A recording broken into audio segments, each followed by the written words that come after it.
이게 총선 앞두고 마지막 핵심 변수가 될 수 있는 사안이죠.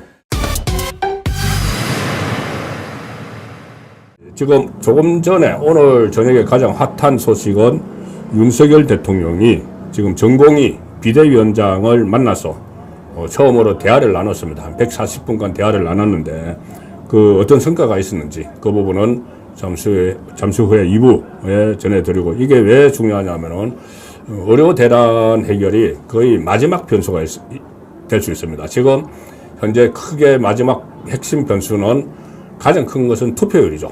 투표율인데 어느 쪽에서 많이 투표장에 나가느냐, 우파, 좌파 중에서 어느 쪽에서 많이 나가느냐, 그리고 이제 중도층은 상당히 지금 줄어든 상황이죠. 양쪽으로 지금 갈려 있는 상황인데, 실제로 투표장에 나가서 표를 어떻게 찍느냐, 얼마나 많이 찍느냐, 그 투표율이 변수가 하나 되고 있고, 또 하나 변수는 지금 7주째 끌고 있는 바로 이 의정 갈등입니다.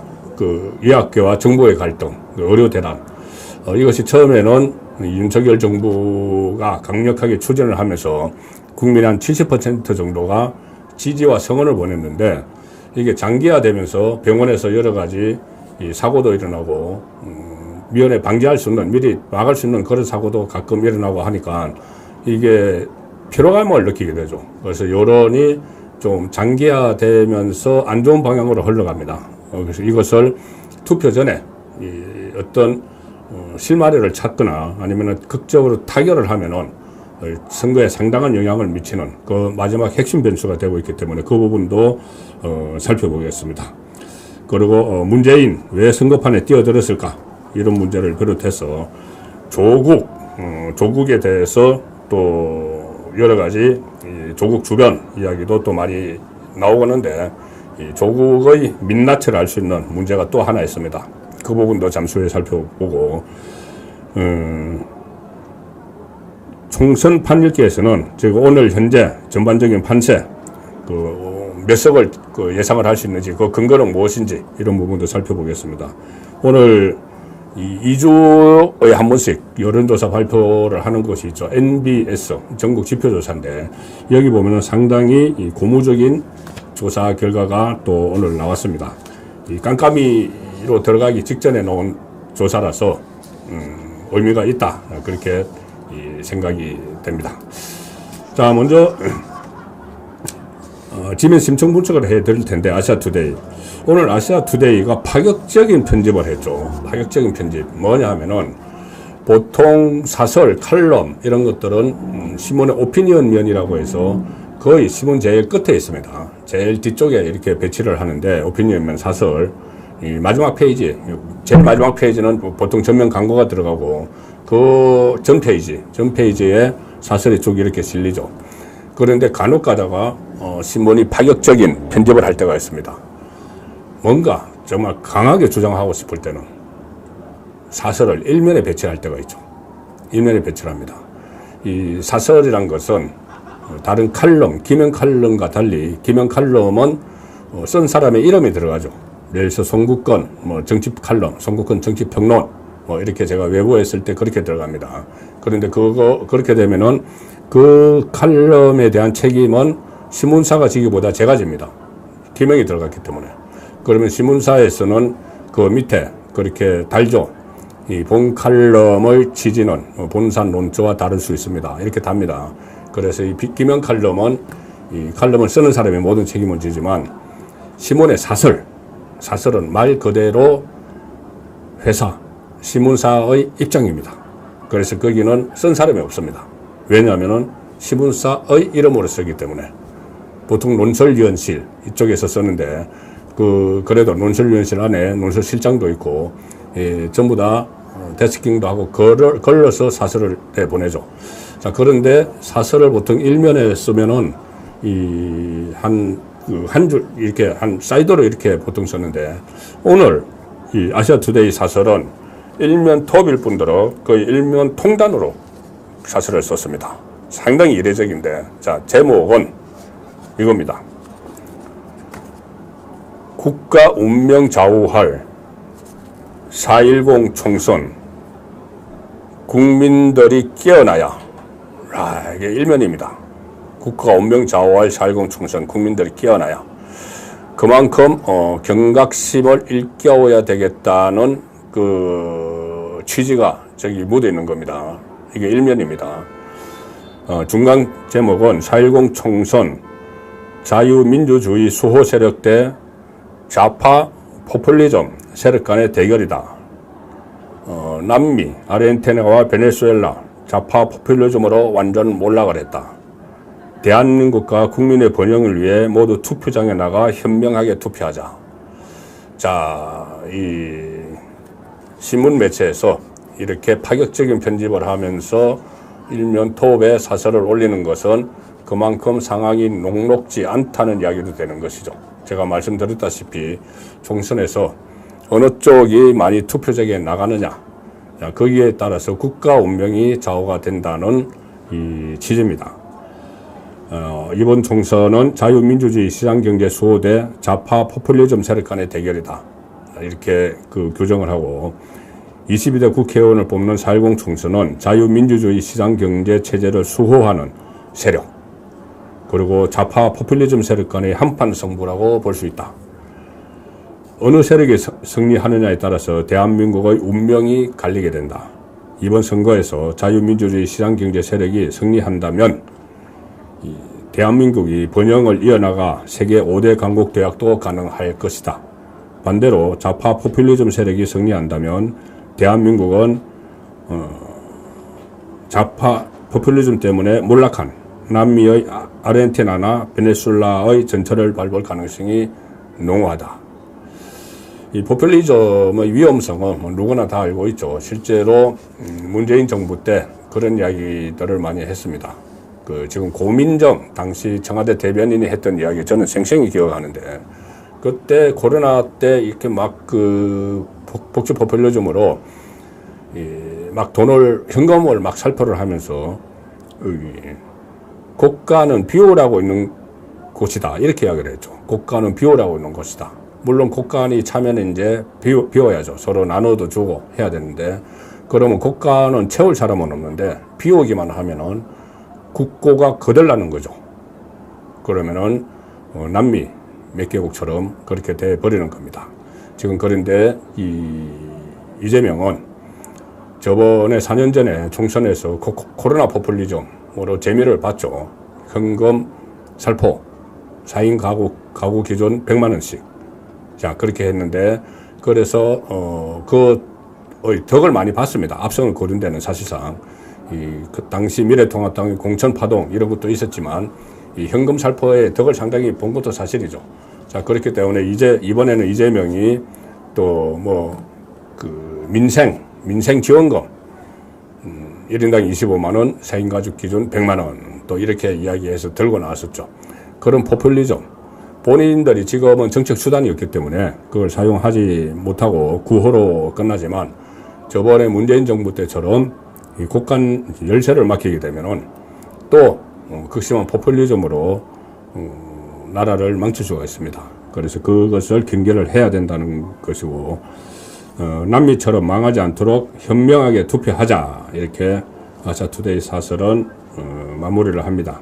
대한민국을 남미의 아르헨티나, 베네수엘라처럼 망하게 할 세력, 대한민국 건국을 부정하는 체제 부정 세력, 범죄 혐의자 집단 등이 총선을 통해 국회로 진입하는 것을 막으려면 그래서 우리의 선조들이 피땀으로 이룩한 자랑스러운 대한민국을 후세대에 물려주려면 우리 국민 모두 반드시 투표장에 나가서 우리나라가 계속 번영의 길로 나아가도록 현명한 한 표를 행사해야 될 것이다. 다른 총선 때에 비해서 지금 두 가지 큰 특징이 있죠. 총선 후보들 중에서 하나는 지금 이 사설에서 이야기했듯이 대한민국 건국을 부정하는 체제 부정 세력입니다. 체제 부정 세력. 민주당이 위성정당을 만들었죠. 위성정당을 만들어서 그 앞에 10번, 10번까지 이 앞순위에 좌파 세력들을 막 배치를 했습니다. 심지어 이석기의 통진당, 통합진보당, 통진당의 후신격인 진보당에 비례를 3석을 내줬죠. 그리고 지역구도 단일화를 하면서 지역구 한 2군데서는 진보당이 들어갈 수가 있습니다. 여기는 완전히 반국가 세력이죠. 정체성, 국가 정체성을 부정하는 세력입니다.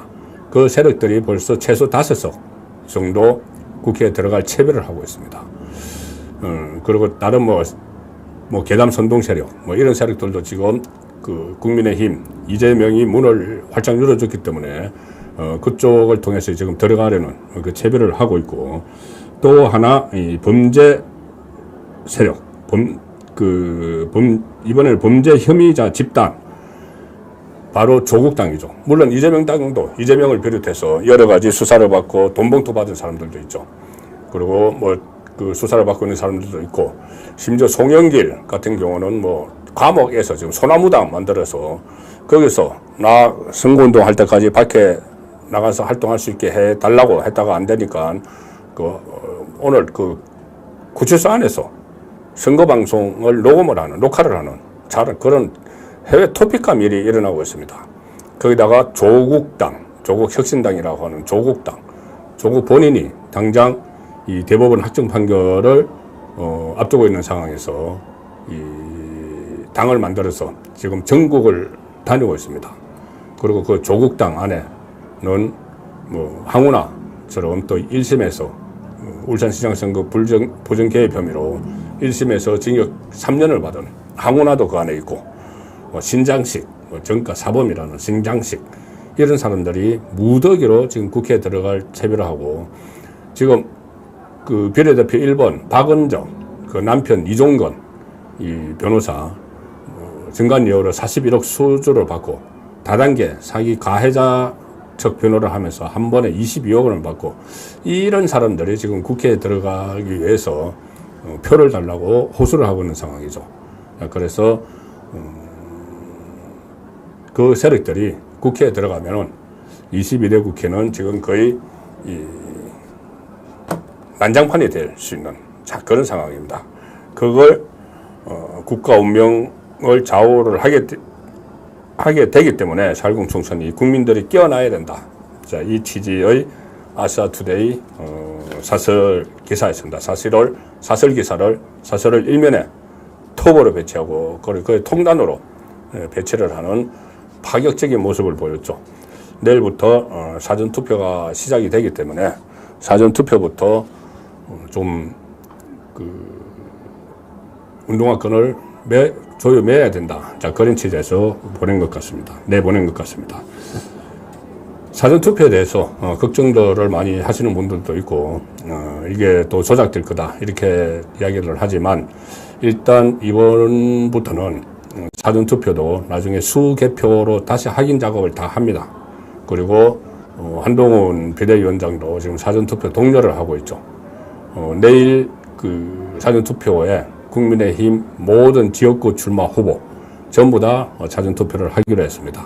그래서 이 사전투표 본투표에서 혹시 놓칠 수도 있으니까는 사전투표부터 해서 이 기사를 올리자. 자, 이런 것이 국민의힘의 입장이고, 또 어떤 부정 개표 염려 이런 것은 사전에 다 미연에 방지를 하고 있고, 또 수개표를 다 하기 때문에 사전투표도 적극적으로 응해달라, 이렇게 국민의힘 지도부는 당부를 하고 있는 상황입니다. 자, 아시아투데이 기사 두 번째 소개해드릴 기사는 제목은 이겁니다. 책방 할배 제정신인가? 문 선거 등판에 개딸이 분노. 왜? 자, 문재인 파란 잠바 입고 점퍼 입고 지금 선거판을 다니고 있죠. 처음에는 본인이 거주하는 양산 있다가 부산까지 쓱 가더니, 그 다음에 울산 가더니 오늘은 또 창원까지 갔습니다. 자, 전직 대통령이 이런 식으로 선거에 직접적으로 뛰어다니는 것, 선거운동원처럼, 이건 정말 본 적이 없죠. 사상 초유의 일이죠. 제목은 책방 할배 제정신인가? 문 선거 등판에 개딸이 분노. 왜? 문, 조국, 이낙연 등의 범야 정당 동반 지지 호소. 그러니까 이재명 지지자들은 숟가락 얹게 하는 것인가? 그럼 가만 좀 있어라. 숟가락 얹기. 다 된 밥에 와가지고 이 재빠뜨리는 것도 있고, 다 된 밥을 다 해놓으면 와서 숟가락만 얹는 사람 있죠. 그러니까 민주당이 지금 꼭 이길 것 같으니까 이재명 문재인이 뒤늦게 나타나서 이 숟가락 얹기를 하는 것이냐. 자, 이 이야기입니다. 최근 문재인 전 대통령이 4.10 총선 격전지에 직접 등장을 해서 더불어민주당 후보들을 지원하는 활동을 하니까 이른바 개딸로 불리는 이재명 민주당 대표 강성 지지자들이 반발을 하고 있다.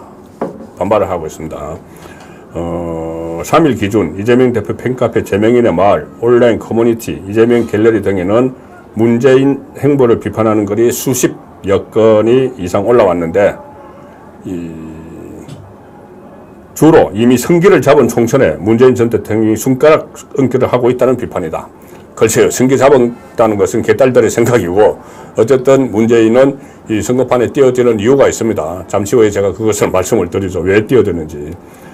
특히 문재인은 민주당뿐만 아니라 조국 혁신당, 새로운 미래, 이낙연이죠. 등을 모두 지원해달라는 취지의 발언을 하니까 이재명 지지자들은 큰 게 분노했다. 이 대표 지지자들은 타 범야권 비례 정당이 아닌 오직 민주당에만 표를 줘야 몰아줘야 한다는 이른바 몰빵론을 밀고 있는데, 이재명은 여러 군데 이렇게 보험을 드러나야 되죠. 그래서 조국이 만든 조국당도 찍어달라. 이낙연 본인이 총리를 시켰던 이낙연 당도 찍어달라. 이렇게 하고 다니니까는 이재명 의 개딸들이 뿔이 난 거죠. 왜 여기저기 이야기 하느냐. 왜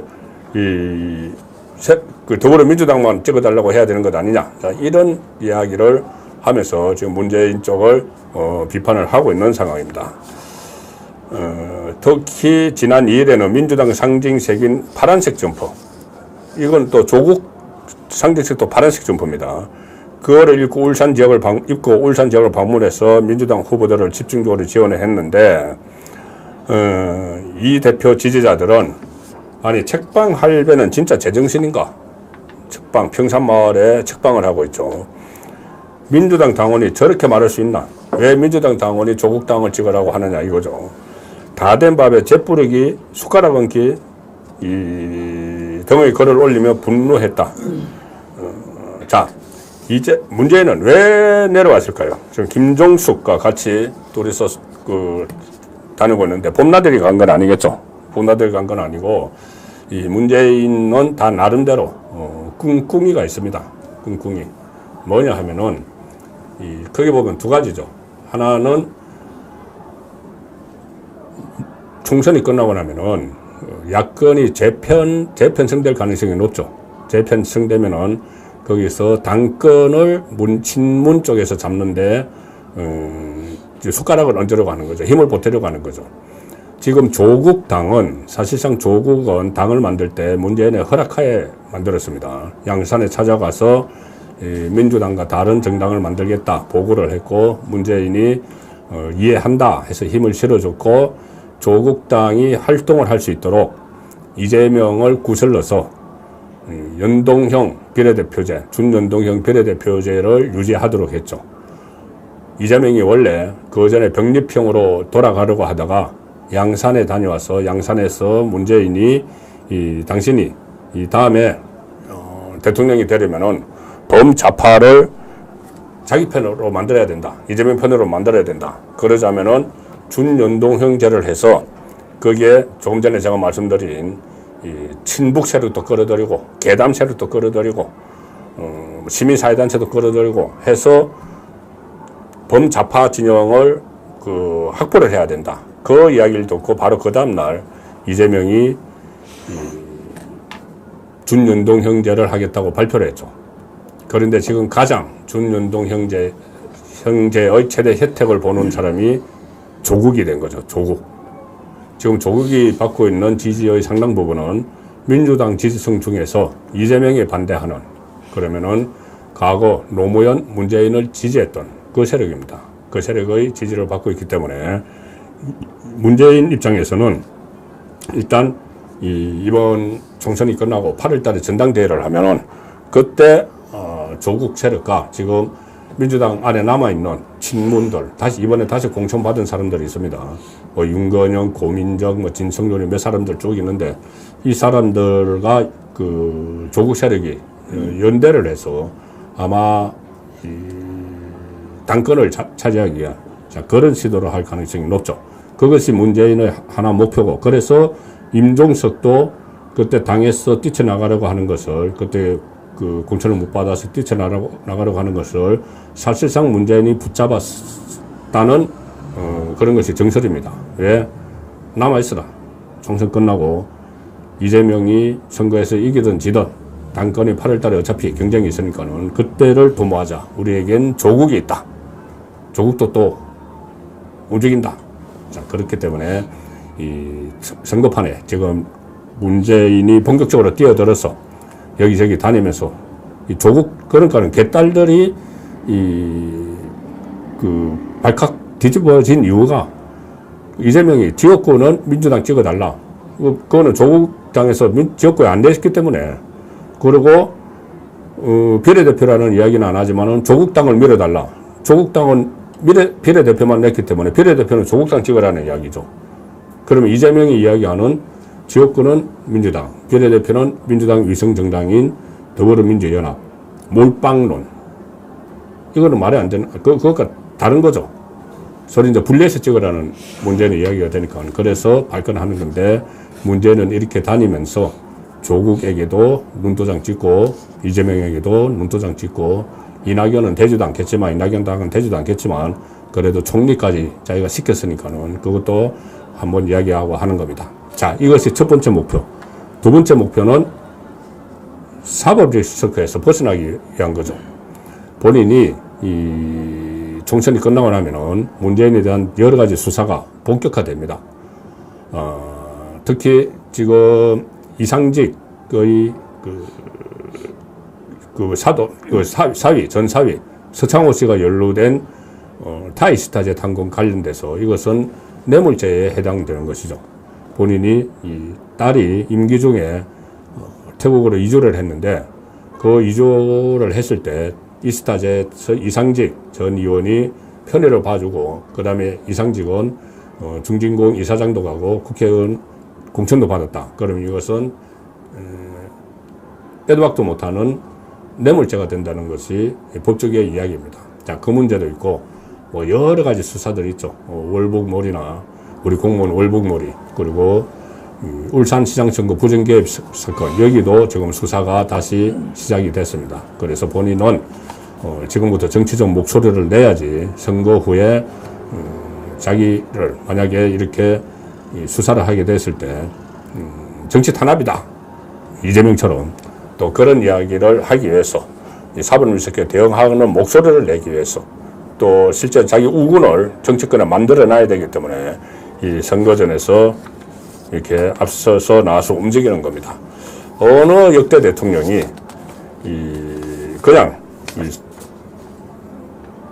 메시지를 내면서 선거를 지원하는 것도 아니고, 가령 예를 들어서 박근혜 전 대통령은 그때 2020년에 유영아 변호사를 통해서 메시지를 냈죠.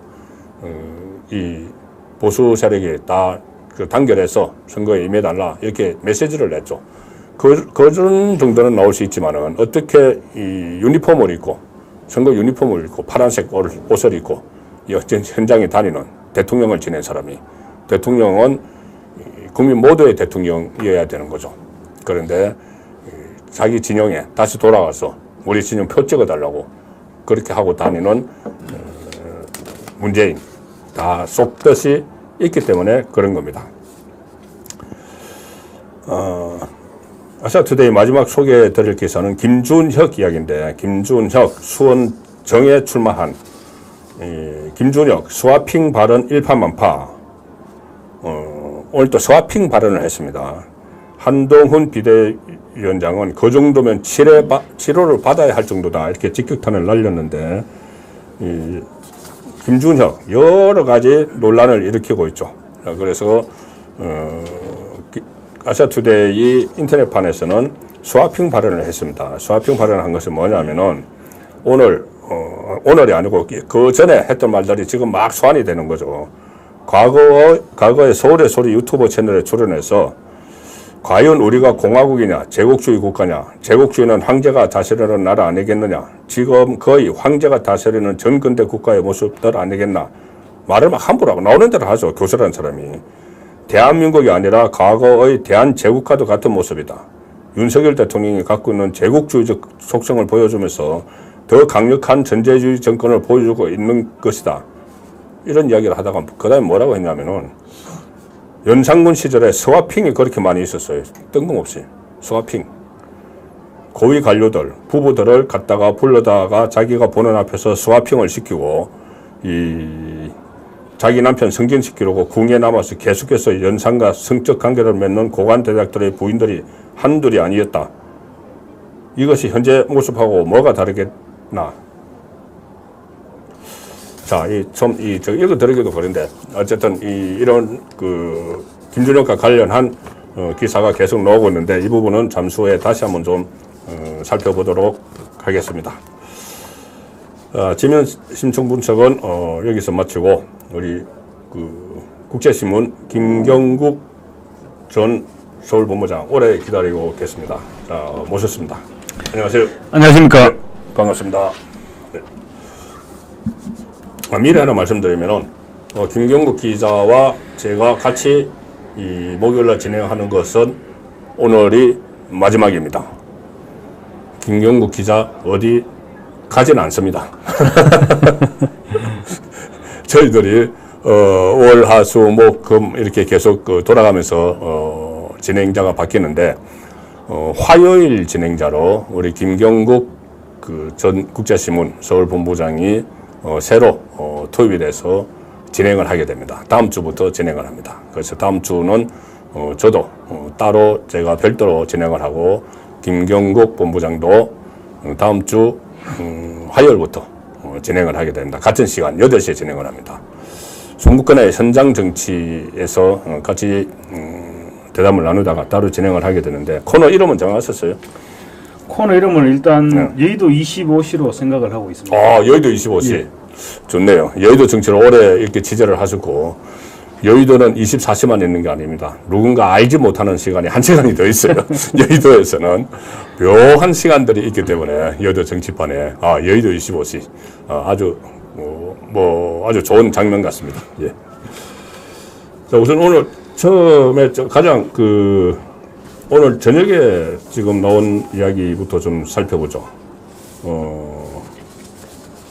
윤석열 대통령이 지금 전공이 대표와 만난 거죠. 네, 그렇습니다. 네, 비대위원장인가요? 전공이 비대위원장입니다. 네, 네, 그렇죠.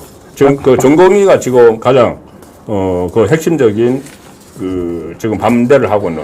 그렇습니다. 우리 의료계에서는 지금 사실은 전공의들이 이제 핵심 역할을 그렇죠. 맡고 있는 셈이죠. 예.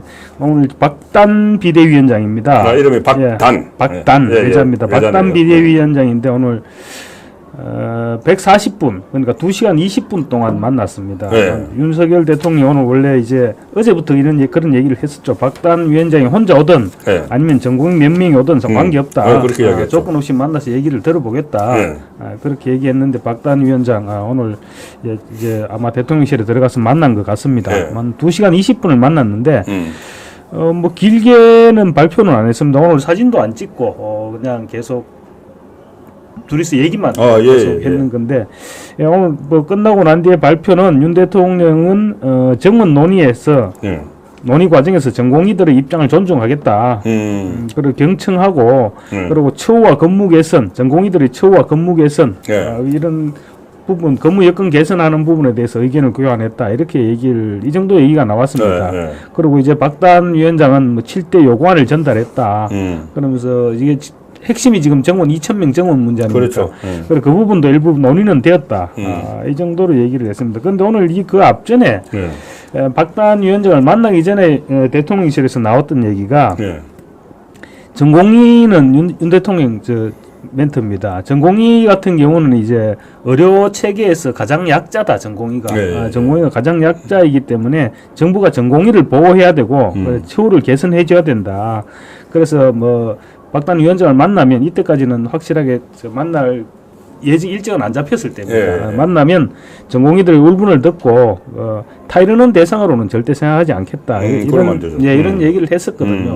그래서 아마 이런 부분들 윤 대통령이 그 앞전에 밝혔던 생각을 이런 부분들을 같이 엮어서 볼 때 박단 위원장하고 만났을 때 뭐 분위기는 괜찮았을 것 같은데 오늘 박단 위원장 끝나고 돌아가서 SNS에 또 뭐 대한민국 의료계의 미래는 없다 이런 식으로 또 올렸다고. 저는 한 줄을 올렸더라고요. 한 줄을 올렸다고 그러는데. 그게 어떤 의미인지는 뭐. 네, 그리고 뭐 또 뭐 박단 위원장 아무리 비대위원장이지만 혼자서 결정하는 것은 그렇죠. 아닐 테고 또 저 전공의들하고 얘기를 쭉 뭐 대화를 나눠봐야 될 테니까 아마 좀 더 기다려 보면 전공의들의 생각도 좀 나오지 않겠나 싶습니다. 근데 오늘 그 면담을 하고 나서 바로 그 직후에 메디게이터 뉴스라는 이 의료 전문 매체에서 이 보도가 하나 나왔어요. 뭐냐면은 대통령실에서 정원을 이제 2,000명에서 600명으로 조율할 수 있다는 가능성을 시사했다. 그리고 600명으로 조율 얘기가 났다고 해요. 그렇게 이렇게 저도 그 기사를 보니까 기사가 좀 정확히 이 팩트에 좀 맞지 않게 이렇게 육하원칙에 좀 맞지 않는 그런 기사던데. 600명 같으면 엄청나게 후회한 아닌데. 참 후퇴한 아닌데. 그래서 그 기자들이 이제 그 문의가 빗발치니까 용산 대통령실에서 입장을 냈어요. 대통령실에서 의대 정원 그 정원 규모 600명 조율 가능성 이야기는 전혀 없었다. 사실이 아니다. 일단 이렇게 냈는데, 아마 이게 총선 후에, 의료계에서도 총선 후에 협상에 들어가면은 더 어려워질 수도 있다. 이런 생각들을 하는 것 같아요. 그래서, 총선 전에 해야지, 이 국민들도 좀 안심을 하고, 그런 상황에서 총선 전에 좀 협상이 매듭될 가능성도 지금 하나씩 보이는 것 같긴 합니다. 어쨌든 오늘 뭐 대화를 시작했으니까 앞으로 진도가 좀 더 나갈 수 있지 않을까 이렇게 전망할 수 있을 것 같습니다. 그렇죠. 그때 이제 대국민 담화를 하면서도 2,000명을 설정한 그 이유를 굉장히 상세히 설명을 했잖아요. 굉장히 상세히 이제 한 50분 이상 설명을 했는데 그때도 이 2,000명에서 물러설 수 없지만 의료계에서 단일화된 안을 가지고 오면은 논의를 해볼 수 있다는 입장을 밝혔어요. 그러니까 문을 열어놓았었어요. 그렇죠. 문을 열었죠. 그래서 그 문을 열었고 오늘 또 처음으로 어쨌든 대한전공의 협의회 박단 비대위원장을 만나서 140분 동안 또 이렇게 논의의 물꼬를 텄기 때문에 이게 총선 앞두고 어떻게 보면은 마지막 핵심 변수가 될 수 있는 사안이죠. 그렇죠. 의료대란 같은 경우는 이제 여권이 안고 있는 마지막 정책적인 변수라고 볼 수 있을 것 같습니다. 총선과 관련해서는. 그렇죠. 그래서 만약 이것이 그 처음에는 이 의료계 정원을 늘리는 데 대해서 많은 그 지지를 받았어요. 국민 그렇죠. 여론이 한 70% 이상만 지지를 했는데 이게 장기화되고 한 2달 가까이 막 가니까 병원 현장에서도 문제가 생기고 해서 지금은 이 피로감을 느끼는 국민이 많았어서 이게 좀 빨리 끝내라 뭐 이런 여론이 많기 때문에 이거 총선 전에 좀 깔끔하게 매듭이 되면은 선거에도 좋은 영향을 미치고 우리 국민 생활에도 불편을 해소를 할 수 있다 그렇게 봅니다. 자, 이 문제는 좀 더 지켜봐야 되는 문제고 저는 이 아마 정원을 좀 단계적으로 정원하는 제 발음이 똑같죠. 정원이나 경상도 쪽이라서 정원을 단계적으로 좀 늘리는 그쪽으로 아마 해법이 모색되고 있다는 말은 제가 계속 듣고 있어요. 듣고 있는데 또 이게 마지막 서로 대화를 할 수 있는 카드가 또 있어야 되니까 이 부분은 주말 사이라도 좀 지켜볼 필요가 있을 것 같습니다.